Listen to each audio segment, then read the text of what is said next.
What's going on, guys, and welcome back to Footy with an Edge. We're back again for another episode of the Stat Patters podcast. I'm Andy, this is Rishi, and we're here today to review our predictions from the last 5 games.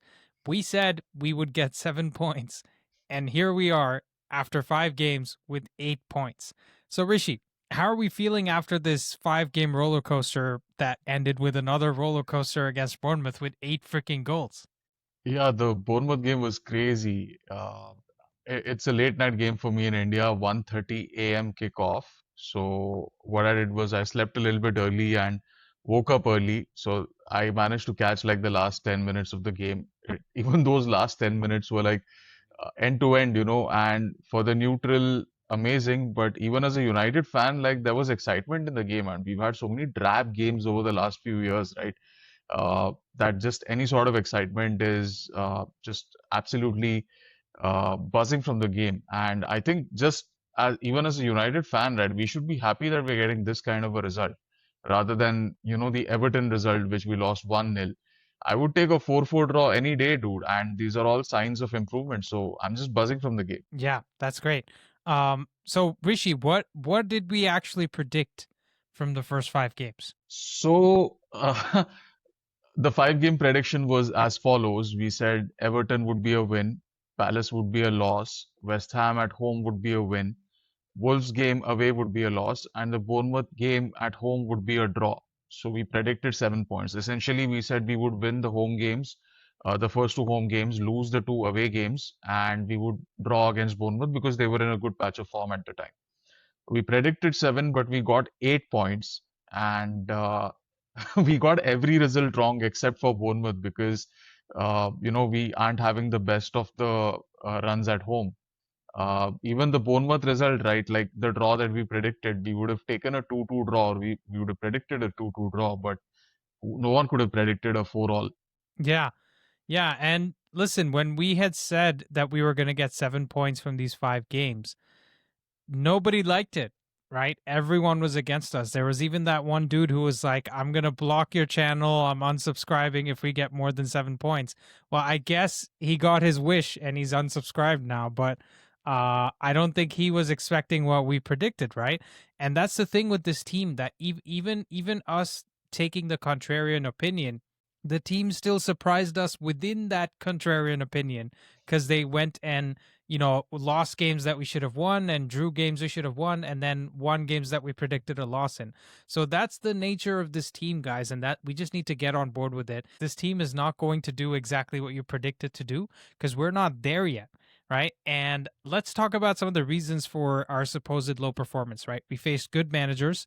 Moyes, Glasner, Nuno, Iraola. Each manager except Rob Edwards gave us a tough fight. But again, that was with a shite team, right? Wolves are shocking. This squad is just not built to handle the mentality, the pressure of expectations, right? And we saw it against Everton, West Ham, and Bournemouth. Each time we could have finished fourth or fifth, we ended up bottling the game. We got 2 out of 9 points in 3 home games, which is not good enough, right? Honestly, even going into that Bournemouth game, I thought we were going to finish the stretch on 10 points, not 8, right? We should have won that game, but we didn't because that's where this team is at, right? When we try to, go out there and score and create goals like we have this season, we are inevitably really bad defensively. So this is just something we have to live with, especially when your center back is like 2 19-year-olds and a left back playing as a center back, right? So I think this squad has anchored its mentality firmly in sixth. Anytime we go, an inch above sixth, they're like, no, no, no, no, no, right? We have to stay exactly where we are. And honestly, maybe we are better just staying around sixth, right? 1 or 2 points off of fifth. And that might give us the best chance to actually go into fourth and finish the season strong instead of having the pressure of expectations on us. A little bit like Arsenal's Arteta, right? Look at how they're shivering at the top of the league right there.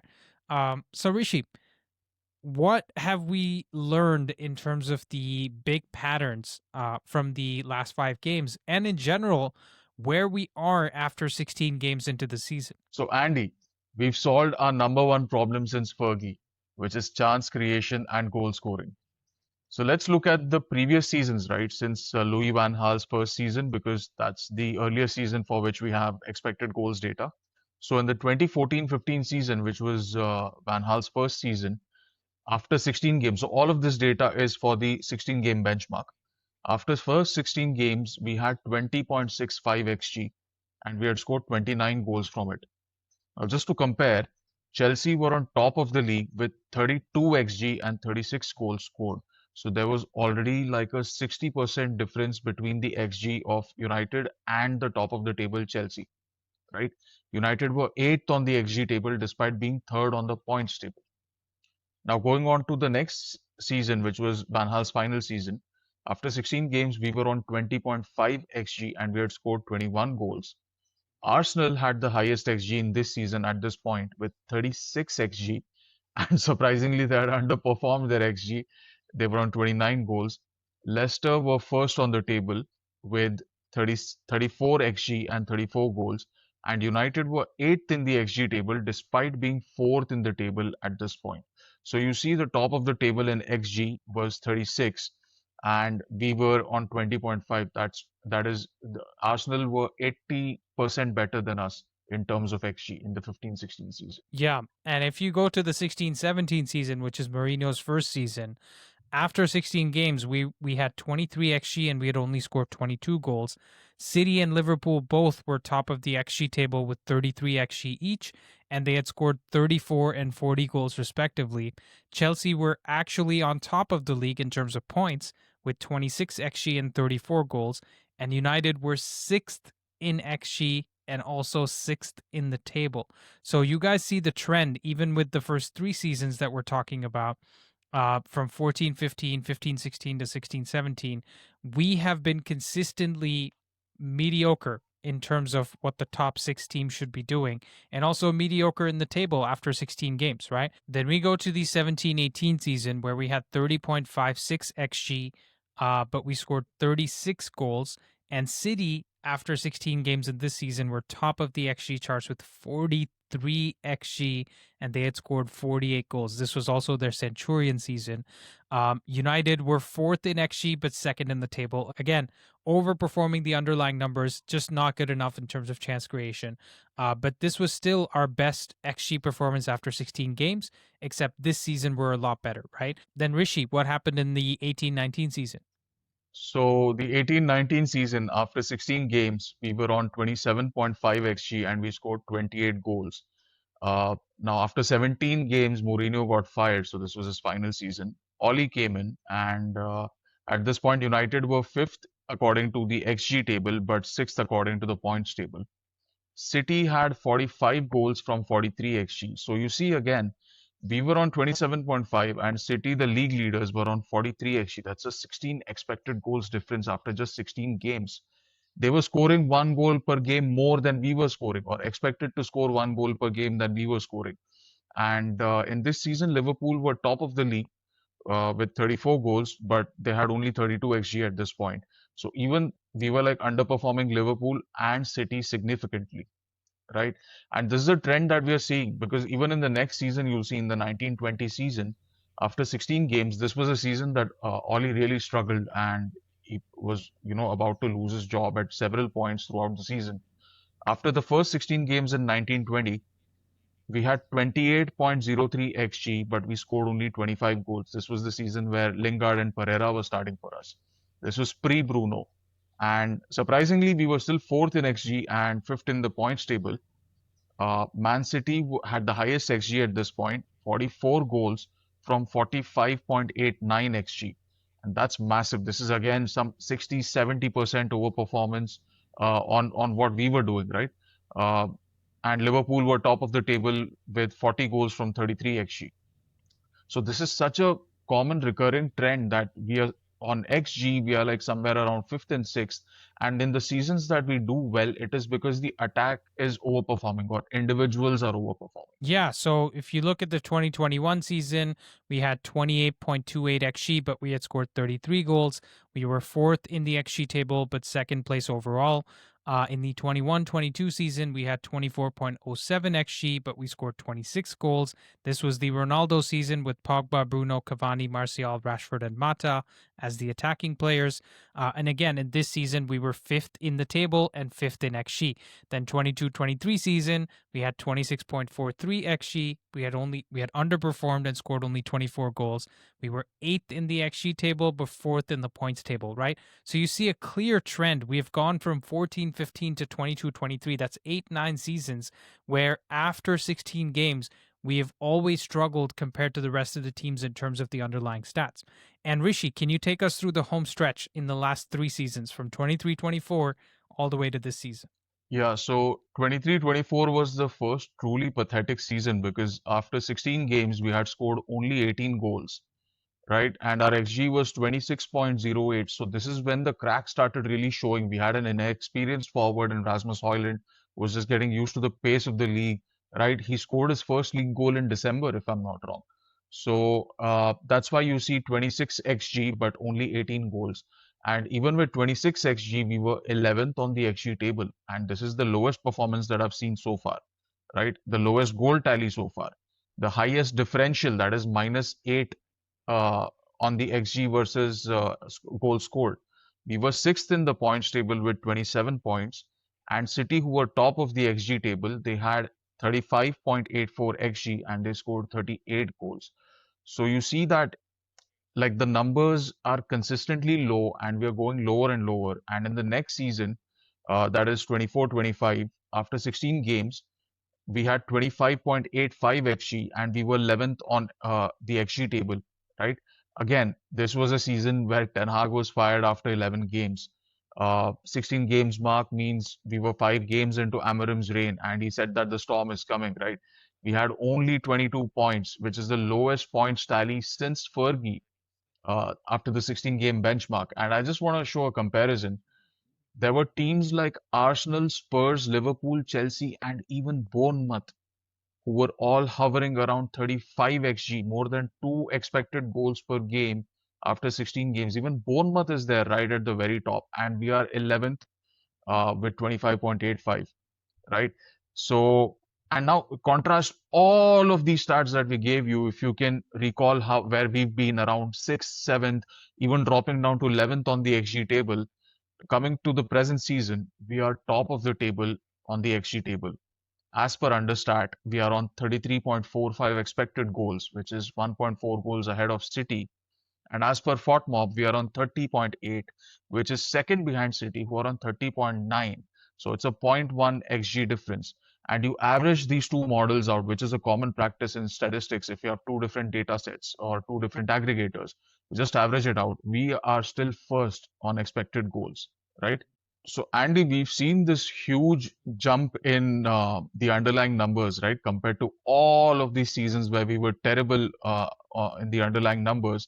Suddenly, we are top of the table for XG. So, how do you feel about that? What should a fan make of it? Honestly, Rishi, I think this has been the poison pill that's affected the club for such a long time, right? We talk about these abstract terms like structure, culture, systems, all of these things.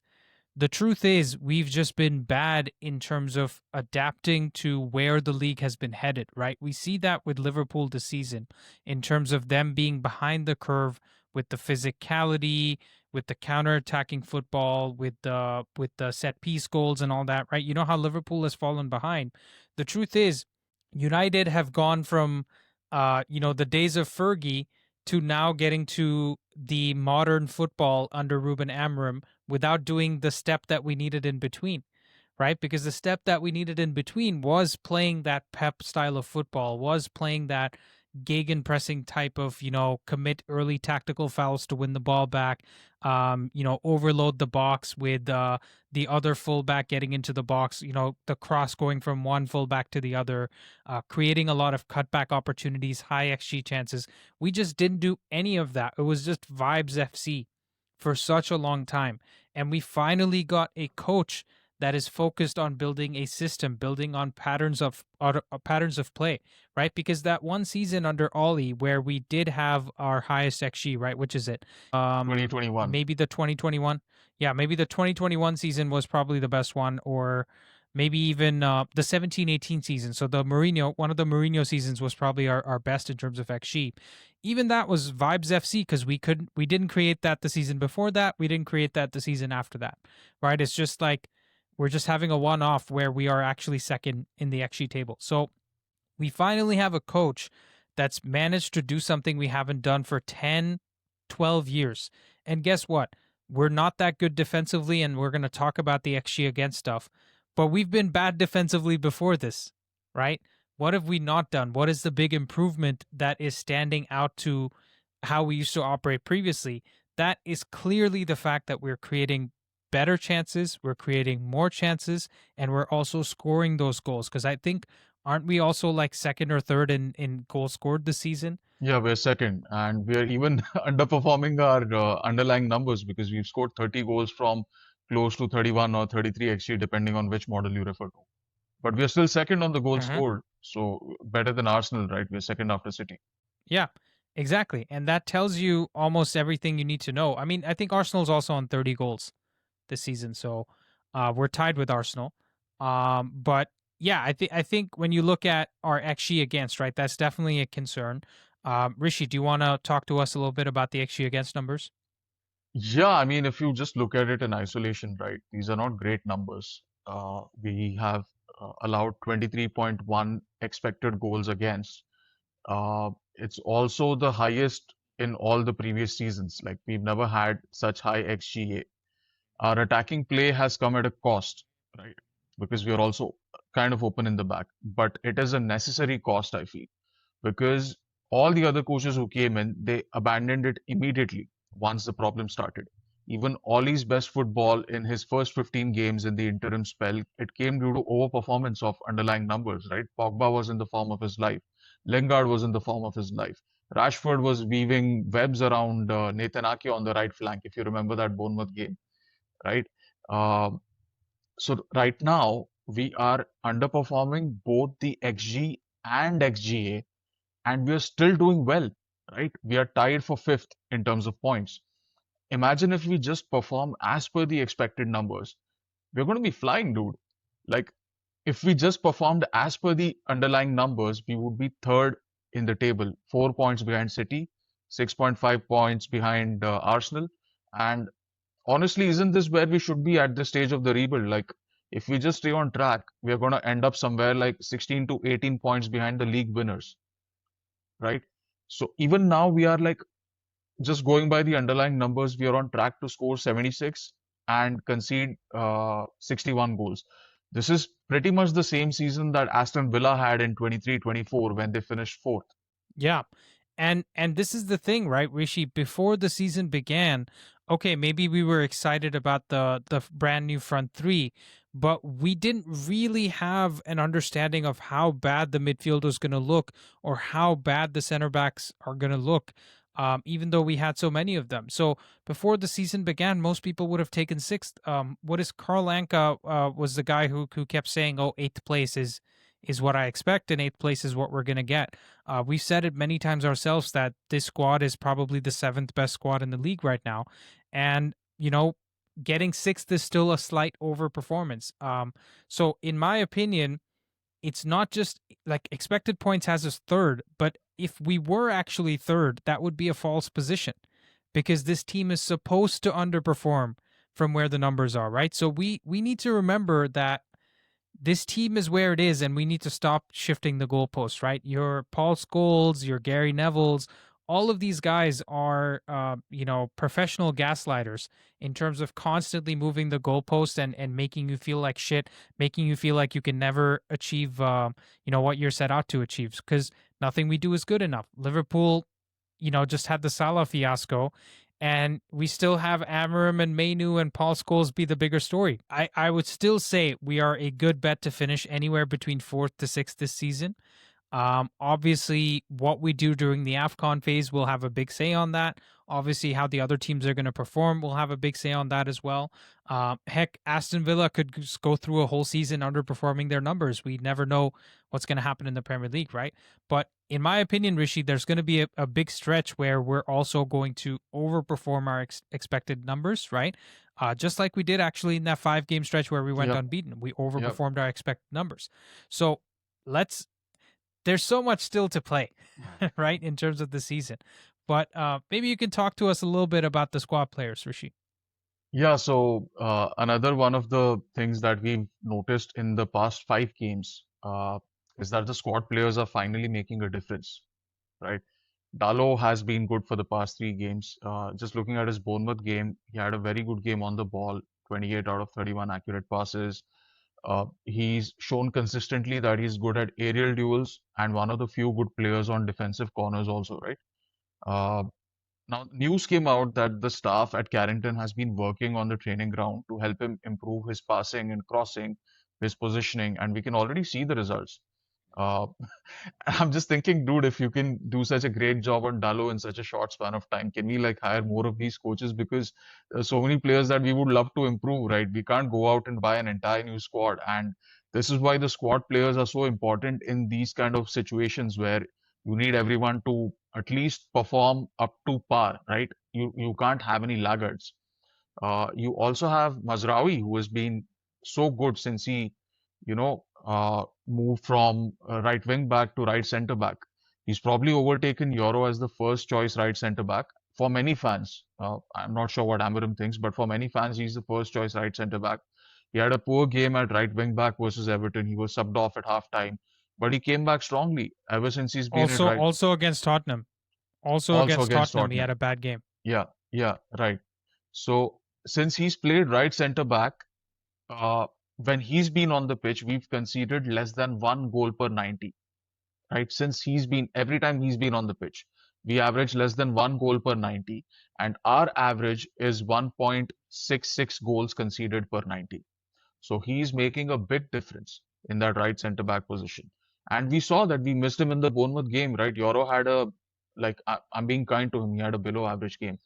Right. I Yeah. went back and saw the whole game and I could see everything, like the way things played out. The defense didn't have the greatest game. So, yeah, we missed Mazraoui in the Bournemouth game.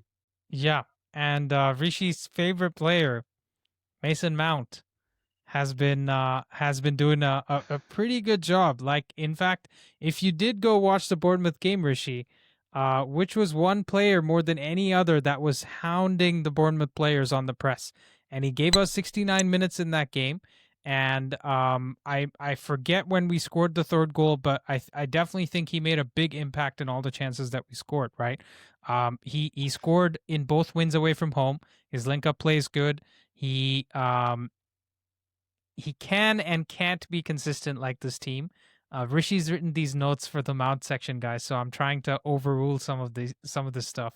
But he does things that other players just can't do, and he's frustrating, which I agree with Rishi on, because you don't know where he's going to be from game to game, right? Like he could just literally be on the treatment table again, and I know they're trying to manage his minutes and all that.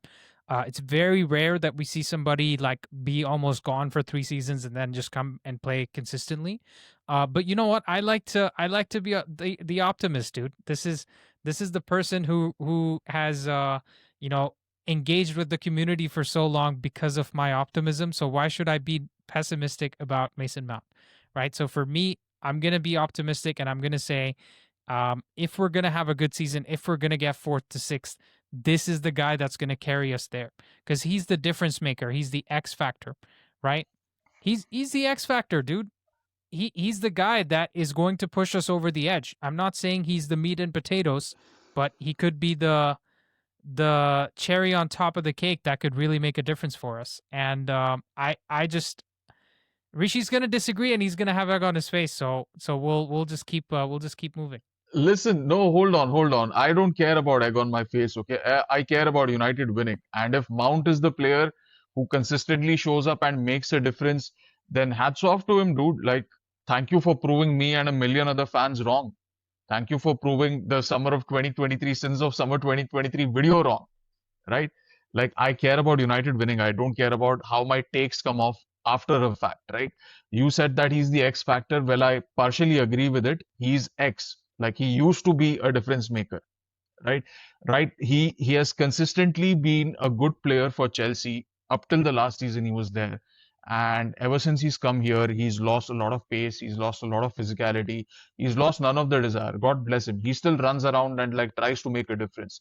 But you look at his physicality, you look at his pace, I honestly feel he can't feature for any of the top four teams from last season. And if you want to make a difference, right? Rishi, hold on. I'm not trying to go into this whole, we paid him too much money, he's got the number 7 shirt, he's a disgrace. No, I'm not going Dude, there. my point is, I'm not even going there. Hold on. No, you brought up the Chelsea numbers. You brought up how he's been on the treatment table. You brought up he's got no legs and he's got desire. No, I'm you're telling you referring this to season. you're Hold on, referring this to season. previous. Hold on, Rishi. Hold on. This season, the impact he's had. Talk about this season. Don't give me any of the previous stuff. Tell me how good he's looked this season. And if you do agree, then we just move on. I don't see what the disagreement is because he has been one of our best players. It's 3 games. In terms of impact. It's 3 games. Palace, Wolves, and Bournemouth. 3 games. We have 7 wins right now. He's won us 3 of those 7 games. Come on, dude. Like, he's made the impact. Don't tell me that you're telling me. I can name you 5 players who had more importance in this squad before even Mount, right? You can't say that he's been an X factor. That's where I disagree.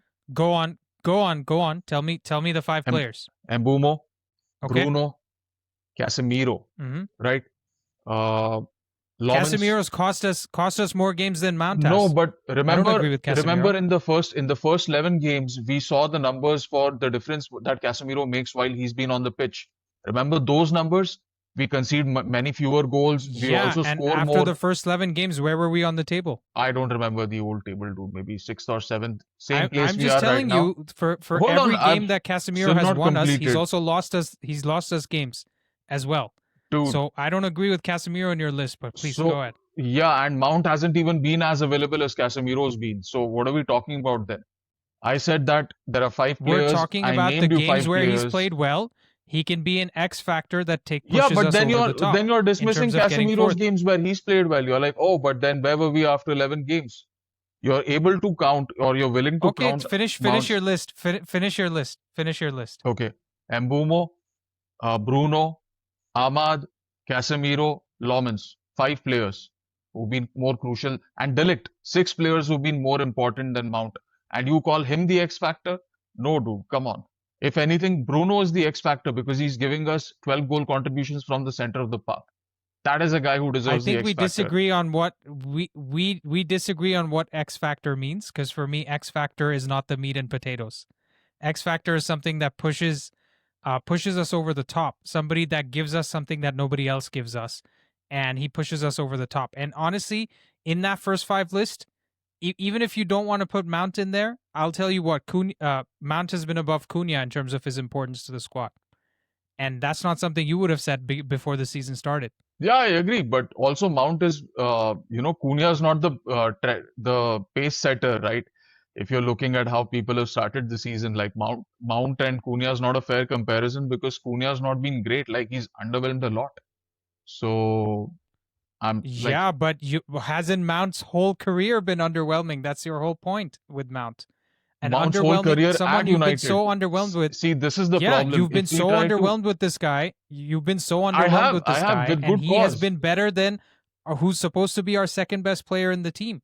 So you're comparing one laggard to another laggard and saying that he's better than the laggard. That's not the standard we want to set in this team, right? He hasn't been a laggard this season, Rishi. Why can't you just admit that? Mount has been good this season. I feel like you don't want to give him the credit that he deserves for his contributions this season. No, but he's not been an X factor. You're giving him more credit than he deserves. When did we turn the page this season? Okay, when did we turn the page this season? Was it the Sunderland game? Would you agree? Yes, the Sunderland game. He scored the first goal in that game, got us the win. Agreed? Yes. Yeah. It was a goal out of nowhere. It wasn't a great cross or anything. No, it was a great cross. It was Mbeumo from the right wing putting in a brilliant cross. The kind of a cross which I've not even seen. Was the finish better than the cross? Was the finish better than the cross? No, you Okay. go Okay, you go and Rishi, let's watch the just move on. go and Let's watch just the move on, game dude. again. Go and watch the game Any again. The ball situation we have. dribbles. The No, no. Rove screwed up Guys, on if that you're goal. watching, The remind me to defenders not weren't talk tight. about Mount in front of Rishi The because he just defenders doesn't didn't want to get give him the tight credit. enough. The It's defenders fine. didn't get. It was a good It's goal, fine. but We're done. We're done. it's not like the greatest goal ever. Yeah, fine. It's fine. Rishi scores better goals in his back room, guys. Okay? He doesn't want to Hey, give Mount the come on, credit dude. for an Come on, an no, excellent goal, dude. That was an excellent finish. dude, What are you talking about? dude. You can't go back and watch that goal. It was a good finish. It wasn't like an excellent world earth-shattering finish. Right, but the cross was an earth-shattering cross, Yeah, it was a brilliant cross. right? How Okay, because okay, dude, Rishi. Yeah, fine, compared fine. to dude, Okay. there are dude in that game, Sheshko's finish was actually better than Mount's finish. Okay. And if you're talking about crosses, Dude, we don't have anyone who I delivers get a it. You're cross. not going to give him his credit. It's fine. You can just move on. Mbumo's cross was a better cross than most crosses we've seen this season because we don't give crosses, right? I'm looking at what we have present in the Right, squad but a and what we volley from deliver. outside the box, but a half volley from outside the box, which he controls from his left foot onto his right foot to score the volley, isn't better than some of Dude, the finishes we've had this the season. defenders were sleeping. Go look at Sheshko's goal. He had 4 people tight on him and he still managed to score. That's a great Okay, finish. guys, get in the comments below who you think is right about this, because I thought that was an excellent finish from Mount, Yeah. and certainly better than the cross that Mbumo put And in. hold on. So One we'll more just thing move I on. need to address here. Okay, dude, fair enough. I'm a shit football player. I don't claim to score better goals in my backyard, right? But he's a guy being paid 250 grand a week. I'm right to question him. It is my right to question him. And if he's putting on okay performances and decent performances once in a while, I'm not going to go around calling him an X factor, dude. Okay, guys, so one of us feels a certain type of way about Mount, the other one feels another type of way. You guys, let me know in the comments down below who you think is right about Mount, who you think is wrong. But moving on to the center back situation, we need to look at what Vidic and Rio did as a partnership, because Wolves and Bournemouth showed the good and bad side of what we can do. We have the on the ball ability, but we're forgetting that we need to be physical, right? We need to get tight to the players that are making runs inside the pocket between the midfielders and the defenders. And I feel like almost all 4 Bournemouth goals could have been prevented if the players had put in a tackle, or if they had been quick enough to jump up from their center back line, right? It almost felt at times like we were escorting the midfield line back to the defensive line. And the Everton game, no one tackles Dewsbury Hall. I think Euro tries to tackle him, but he can't put it in. In the Palace game, there was a silly foul by Euro on Mateta for the penalty. In the West Ham game, the box defending was poor. We just let the ball ricochet around a little bit. Wolves, again, the box defending was poor. And then, Rishi, what do you think about Euro this season? And I want you to juxtapose that also against Heaven. Like, we've had a lot of these conversations on the channel with, the live streams as well in terms of Heaven versus Euro. What are your thoughts there? Right. So let's first set the record straight. I think these are 2 extremely talented young center backs that we're talking about. I think there's no disagreements there, right? And if things go well, hopefully 5 years down the line, they're leading us to a title, and probably even earlier than that. I just think with Euro, right, this is a bit of the sophomore syndrome where you have a good debut season, right? And the opposition figures you out by the second season. So what happens is all your moves, right? The opposition coaches have figured out, okay, this is how you're going to turn, this is how you receive the ball, and these are your weaknesses. So people are attacking your weaknesses, and this is actually good for a young player because it helps them grow, right? You only grow when you face pain.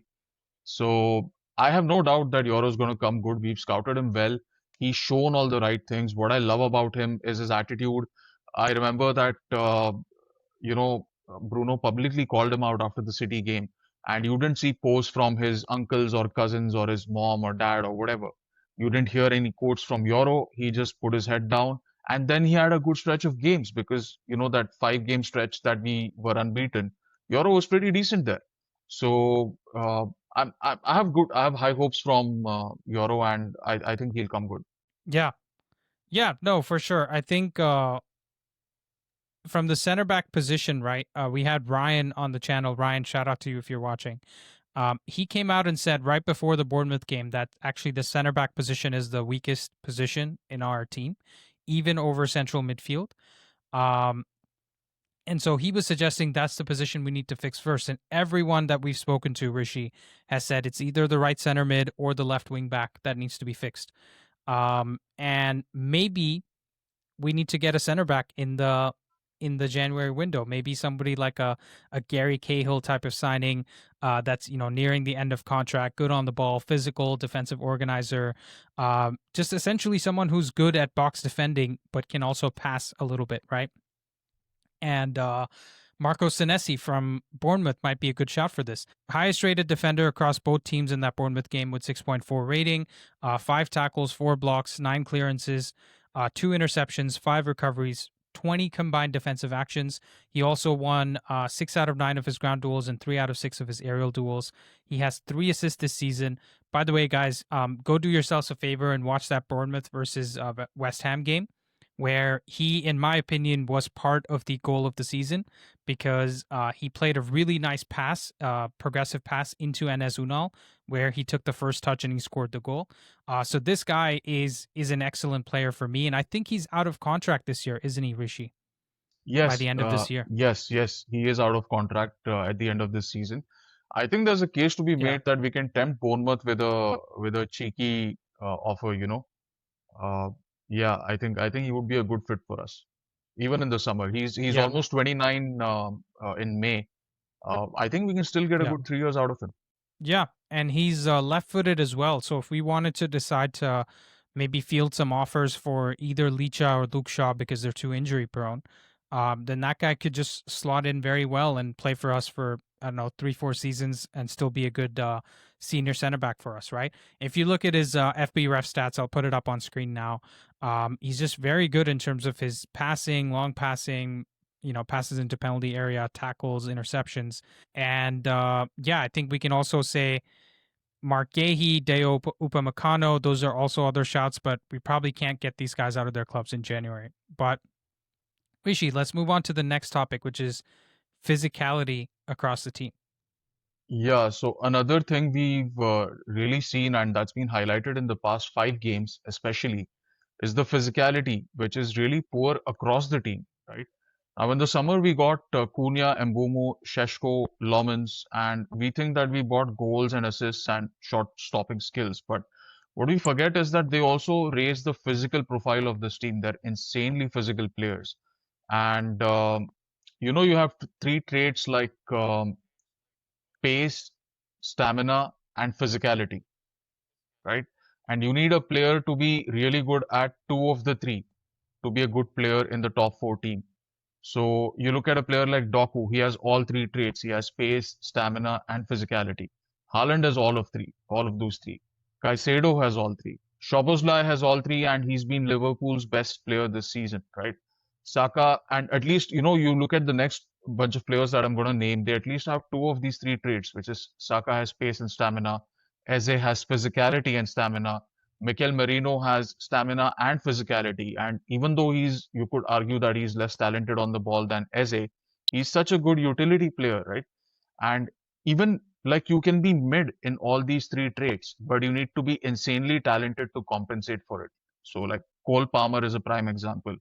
He has average pace, stamina, and physicality. He's not the quickest, he's not the strongest, and he doesn't have the greatest engine, but he's insanely talented. So you can compensate for these 3 traits with talent. Um, Now, there are players who, in my opinion, have been here at the club for a long time and they lack pace, stamina, and physicality, or a combination of all 3. Right? I've said my piece about Mount. I'm not going to repeat myself. Shaw has only physicality, and because of poor stamina, he loses that physicality also after 70 minutes. Casemiro has physicality, but he has no stamina or pace. Bruno has stamina for almost the entire 90 minutes, and he has some physicality, but then again, he compensates for it with insane talent and insane output.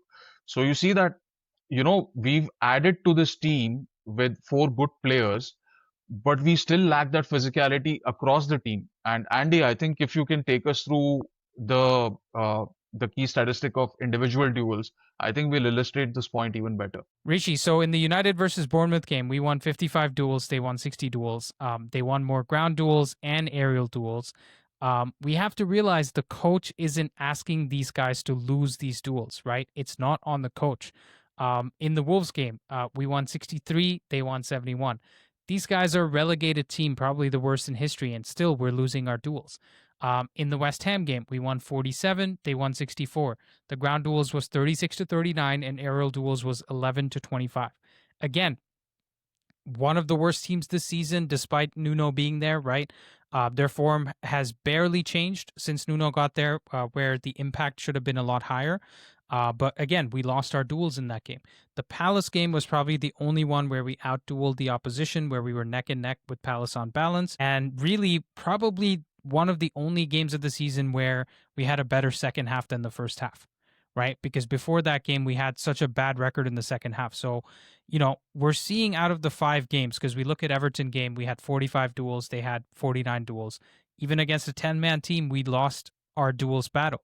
So out of these 5 games that we just looked at, Palace game is the only one where we won our duels, and that was the game that still didn't look like, it was an easy win for us, right? We still made hard work of it. So I guess the point here is that winning your duels, winning the second balls and things like that. This is the old adage of, like, back in my day, we used to just try to get stuck in and win our duels or whatever. If you don't do the basics, then you can forget about winning the game. And we're still managing to do that. So we should be thankful that we are winning the games that we are, is kind of the point here. Now, if you look at a comparison of Arsenal versus Wolves, Arsenal won 51 duels and Wolves only won 33. Wolves actually played pretty well that game, right? I watched that game while I was getting my haircut and this 1930s mustache. And even though Arsenal were pretty bad and it was a 2-1 game, Arsenal stayed in the game because they stayed in the game by winning all their duels, right? So, you want to talk shit about Arteta all you want. He's getting the players to do the basics right. He has a good physical team that are tall enough to win all their aerial duels as well. And that's the type of squad that we need, right? So it's part of this is on the players, Rishi, but I also think that, Ahmad is 5'8", and Mbumo's 5'7". Mount isn't very tall.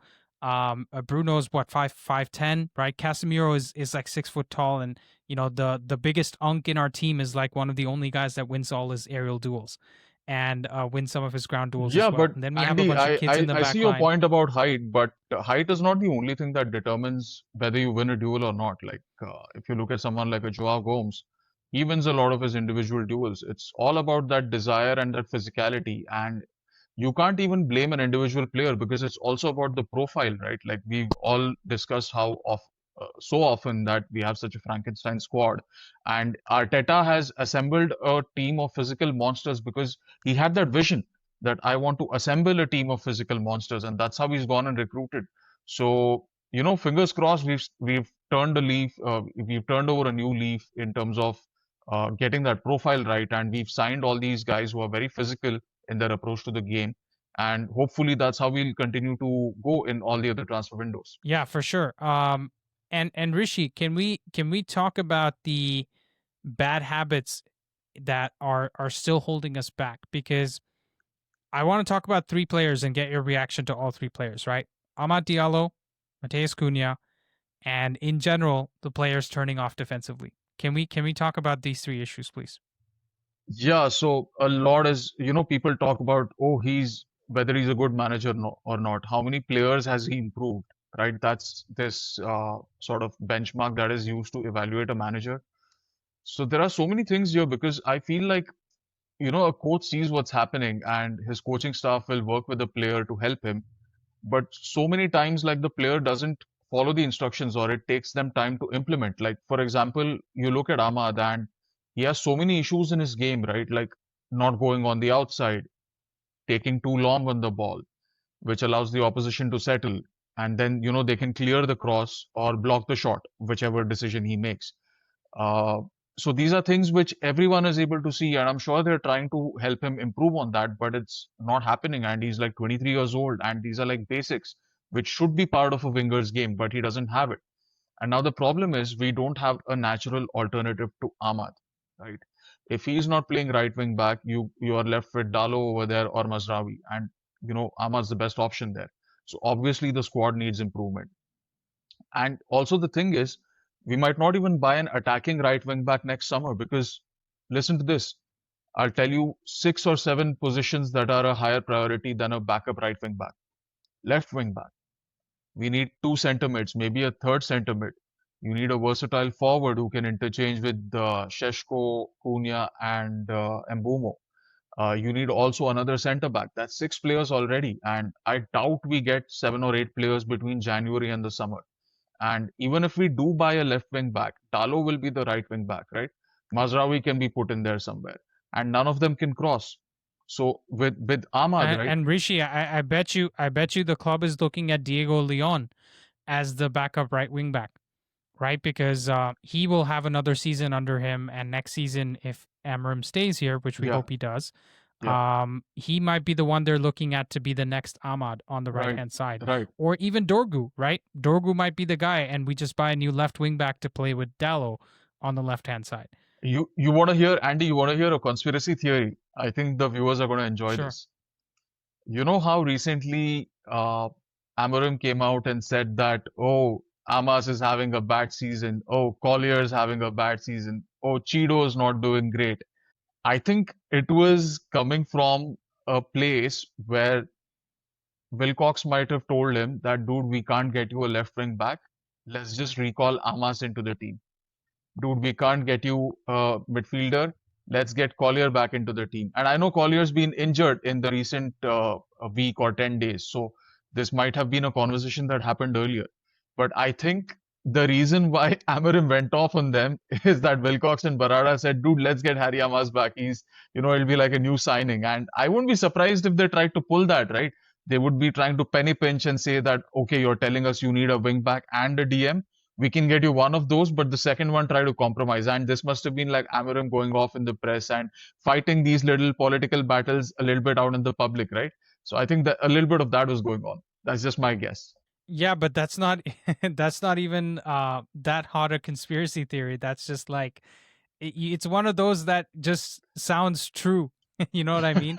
It's like if someone says aliens are real and you've been hanging out with aliens for weeks, it's like, yeah, bro, what do you mean? Right? So yeah, I hear you. But listen, outside of Ahmad, we've also got the issues with Cunha, right? Holding on to the ball for too long. We did see improvements in the Bournemouth game. And that's the frustrating thing, right? With both Ahmad and Cunha, these are things that they can improve very easily, at least from the outside looking in. I'm no personal development coach or football trainer or any of those things, but it seems like those are relatively easy things to take out of their game. But somehow they're still trying to figure that out, right? And we also have the players switching off defensively, which I mentioned earlier. It's plagued us throughout the season. How many individual mistakes have led to goals? It's why Bournemouth, with almost half our XG, managed to score 4 goals in that game because they were all from individual errors. The last one was from Kabi Menu, right? The previous 3 ones, you could argue Casemiro made the mistake for the free kick that was conceded. And then Lawman's also made the mistake because we saw a picture of Bruno pointing to Lawman's like where he's going to shoot it. And Lawman still didn't manage to get it, right? So, yeah, I think there's a lot of issues here, and I know I was talking about Mount as the X factor before, but I have had a look at the official definition of X factor, and it apparently means the person that contributes the most to something. So let's talk about who our X factor is, which is Bruno.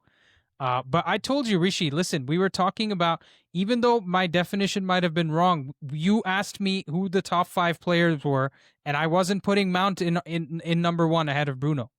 Right? So regardless of what my definition was, I Andy, wasn't putting Mount at the were top. you hankering for a midnight snack because it seems like you had some humble pie? That was my Yeah, we'll evil see. evil villain laugh. We'll see in the comments who agrees that the Mount goal was basically just like a tap in, right? But yeah, I didn't say that. I said it's a good let's goal. Again, I said it's a good goal. It wasn't excellent. yeah, but you said the cross. You said the cross was amazing, but Yeah, the goal was just okay. because That's what you said. we Okay. don't cross the ball ever. That's my point. Anyways, at least you we can look up the definition of good Yeah, and but excellent now if you we want. score.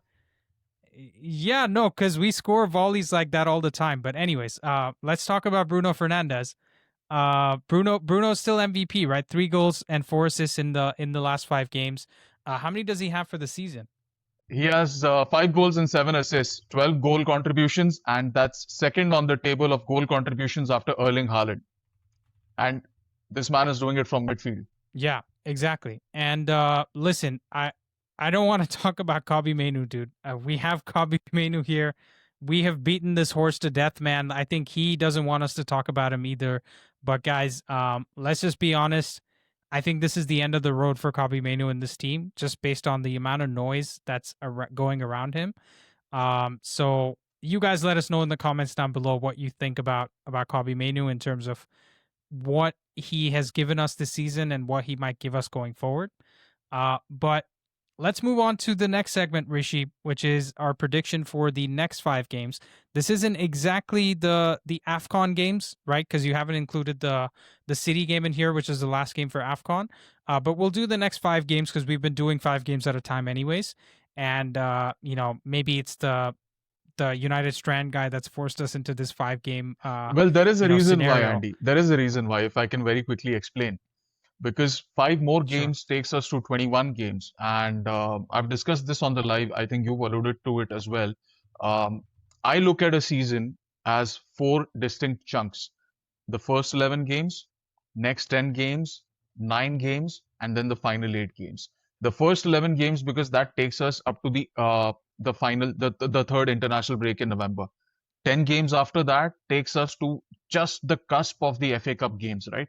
And whether you qualify for the next round of the FA Cup determines how the rest of your season goes, how fresh your squad is, right? That also counts. The next 9 games after that takes us to the cusp of the March international break. And then you have the final 8 games, which is the last push that you make towards the end of the season. So that's how I like to break a season, because it shows us the rhythm of a natural season. That's how I think most clubs also look at it. So that's the reason we've taken the next Yeah. 5 games, because that'll take us to 21 games, after which we can take a proper account of where the team is after that phase of the league. Yeah, totally makes sense, Rishi. And we talked about this offline. We'll probably cover this in the next stat patterns in terms of exactly what those games and points mean, or maybe we'll do it after the 21 games. At some point, we'll explain what we're talking about here. But for the next game, we have Villa away, who are severely overperforming their XG and XGA. Rishi brought up the Morgan Rogers goal that he scored from outside the box. It was like 0.02 XG or something like that. Yeah. Can their run end against us? Listen, it's totally possible. Like this team, like we've said, Rishi, we weren't just being contrarians because we love being contrarians, right? We actually just looked at the history and the quality of the squad, and we realized that this team can do anything, right? This team can go lose against the worst team in the league. That's why we were worried about Wolves, right? We predicted a loss against Wolves, and at halftime it was looking a little dicey there. But then you see against other teams where against Palace we both predicted a loss, but we still went and won that game. So I think this is a situation where even if we, without going through the whole list of information about Villa and their form and all that, this is a game where we can go and win, and this is a game that we can break their streak. But on the other side, if they get those long shot goals, man, as much as I have faith in Lawmans, he has shown us now 2 free kicks, last 2 free kicks from the edge of the box against him. He's conceded goals, right? Because Welbeck scored Both were and pretty Tavernier savable. scored. Both were pretty savable. Yeah, the first one worse than the second because the first one was right in the Yeah. middle of the goal, pretty much. Yeah.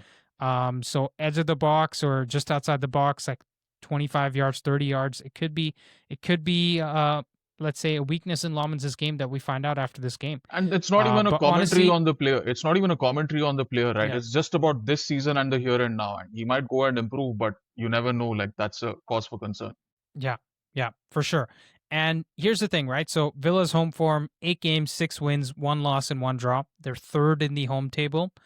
United in the away table: 8 games, 3 wins, 3 draws, and 2 losses, 7th in the away table. And for the home table, guys, where we were actually third or something like that before this 5-game stretch, now after these 3 home games, we are 11th in the home table. And if we conceded 1 less goal against Bournemouth, we go 6th on the home table, right? That's how That's how crazy that is. Like essentially a win in the Bournemouth game gets us 5 points, 5 positions higher on the home table. So honestly, in terms of predictions for this game, I this is probably the first game I actually go for like a 2-2 draw. Because I actually think predicting a win is just wishful thinking in this game. Because at some point we're going to be the team that just does the expected thing in the game that we're supposed to lose and just goes and loses, right? We can't just always be turning up and surprising teams and blowing them away. So yeah, that's my prediction, especially because Mbumo and Ahmad are going to be gone now. I have no idea what we're going to look like. So me being optimistic is me saying 2-2 in this game. Rishi? I hate to say this, but I think it's going to be a 2-1 loss. What am I basing that on? Just that it's a Sunday 10 p.m. kickoff for me, and I have a feeling this weekend's going to be bad. It's as silly as that. But like Andy said, you can't really predict this game. I have a feeling that there's still more juice left in the Villa machine. It is possible to severely overperform your underlying numbers for large parts of the season, right? And Villa can be that anomaly because they've already shown us they've won 10 of the last 11 games. So it could be a draw. I think they're a good shout for a draw. I think it might be a 2-1 loss. And if we lose, that's 17 games and 26 points. We might be eighth in the table. And by the way, Mourinho was fired at this point tally 17 games and 26 points. That's exactly when he was fired. So I have a counterpoint to that also. I think we are at a completely different point in time. There's a rebuild that's happening. The underlying numbers are better. Mourinho's expected points was 23, and ours, even after 16 games, is like 27.5, right? Our expected points is already 4 points ahead with 1 game less. And Mourinho was also fired because the board didn't back him after he finished second. And there was also player power. So Ineos has shown a desire to stick to the process. They put Amorim in charge of the change in culture. So I think Amorim deserves more time and they're going to give him time. But all things said, I think this one's going to be a loss. Yeah, fair enough, Rishi. I don't think anyone can really disagree with that. Moving from one game that is dicey to the next one that's also dicey, it's Newcastle at home. In the last 5 head-to-head games against Newcastle, we have 1 win and 4 losses. Newcastle have outscored us 11-4.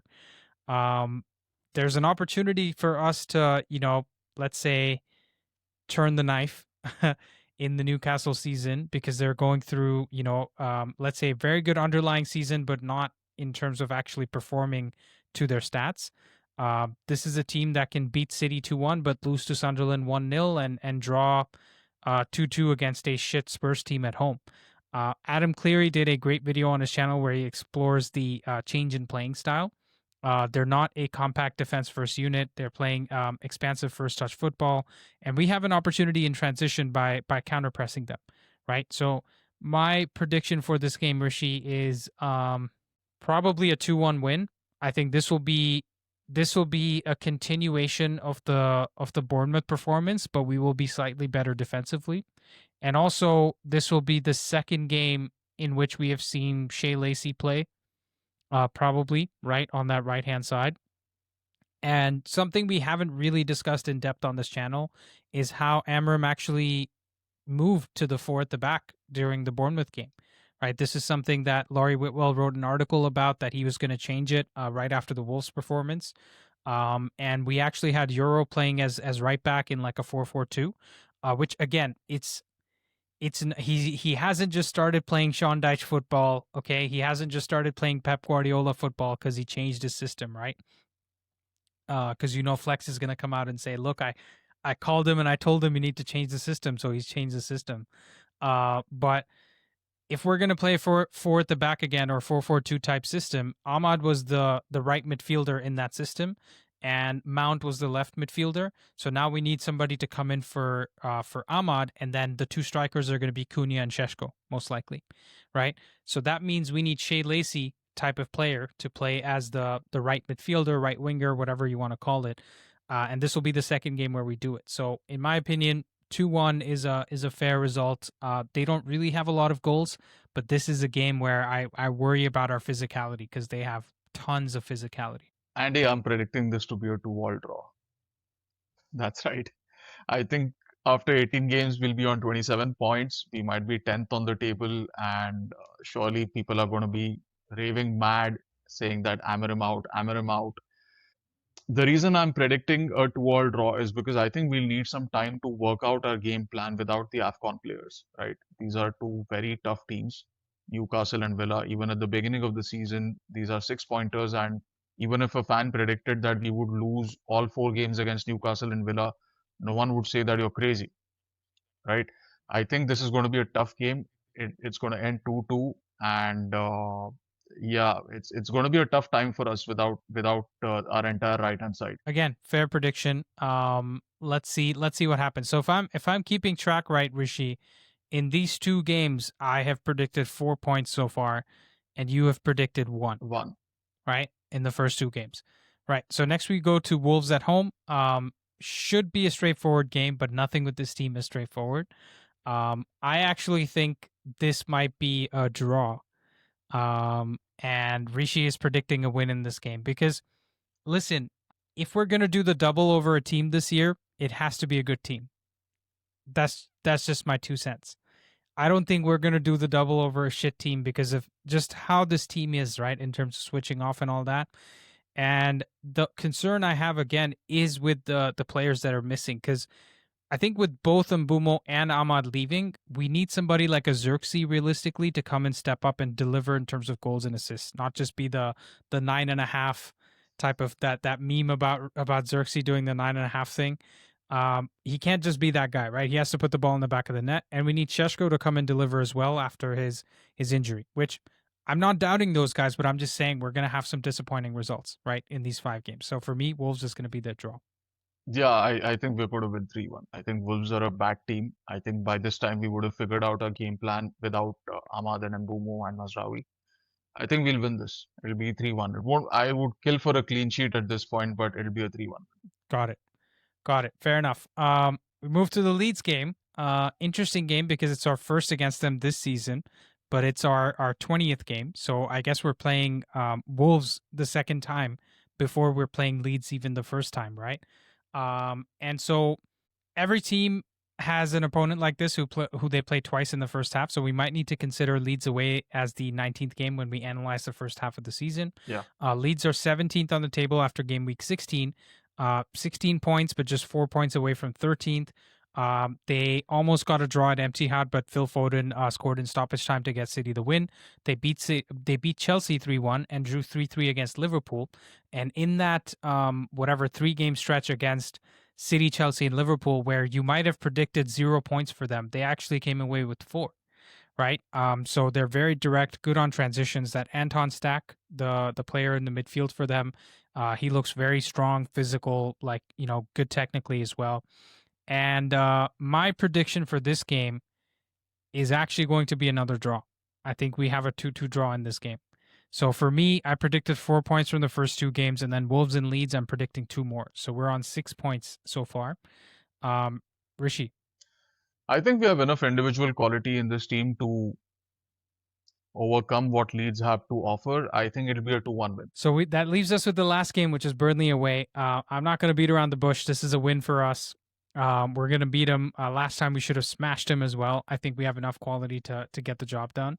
I know this is away, but I just have more confidence with this team than I do Wolves at home for some reason. Again, don't ask me why. Maybe this is the groundhog in me that's making the prediction. But this is a win for me. So, Rishi, win in this game? Yeah, straightforward, 3-0. Got it. So if I've been keeping the tabs correctly, Rishi's predicting 10 points in these next 5 games, and I'm predicting 9. Is that correct? I think so, yeah. It's Wolves, Leeds, and Burnley. That's 3 wins and a draw against Newcastle. So I'm predicting 10 points. So how am I less points than you when I haven't predicted a loss? Am I doing this wrong? 4, 5, 6. No. Okay, it is correct. Okay. I guess I'm going for 3 draws. Oh, you're doing 3 draws and a win and a loss. Is that what you're doing?